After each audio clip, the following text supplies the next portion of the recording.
இப்போ நான் மாதம் வந்து 1 லட்ச ரூபா சம்பாத்தியம் பண்ணுறேன்னா ஒரு 10 லட்ச ரூபா 20 லட்ச ரூபா லோன் வந்து எடுக்கிறது எனக்கு ஒரு மேட்ரு இல்லை, அதை அடைக்கிறது எனக்கு வந்து ஒரு மேட்ரு இல்லை. இதே இது நான் 10,000 ரூபா நான் ஏர்ன் பண்ணிட்டு நான் ஒரு 20 லட்சம் 30 லட்சம் லோன் வாங்கினா மாட்டிப்பேன். ஆனால் தமிழ்நாடு வந்து இன்னைக்கு அந்த நிலைமையில இல்லை. ஸோ இந்தியாவிலே பார்த்தீங்கன்னா பொருளாதாரத்தில் 2வது இடத்துல பயங்கர ஸ்ட்ராங்காக டிஎம்கே ஆட்சியில் கொண்டு வந்திருக்காங்க. ஸோ அதனால 10 லட்சம் கோடி அப்படிங்கிறது வந்து ஒரு சப்ப மேட்ரு. அதாவது ஒன்றிய அரசு நிர்ணயித்த அந்த கடன், அதிகபட்ச கடன் அதுக்கு உள்ளதான் இருக்கு. ரொம்பலாம் ஒன்றும் பெரிய விஷயம் இல்லை. ஆனால் இது வந்து ஒரு பெரிய மேட்ரு மாதிரி 10 லட்சம் கோடி கடன் இருக்கு அப்படின்னு சொல்லி ஓவரா இது பண்ணிட்டு இருக்காங்க.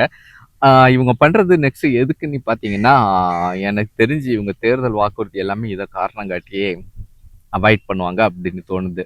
ஷார்ட்டா சொல்லணும்னா, ஒண்ணு வந்து இப்போ டிவிக்கு ஆட்சியில அவங்க கையால் ஆகாத தனத்தை வந்து மறைக்கிறதுக்கு ஒண்ணு. இன்னொன்னு வந்து நாங்கள் வந்து ரொம்ப பெருசா எங்களால ஒண்ணும் கிழிக்க முடியாது அப்படிங்கிற சிம்பாலிக்கா சொல்றானுங்க. அவ்வளவுதான். வேற ஒண்ணுமே கிடையாது.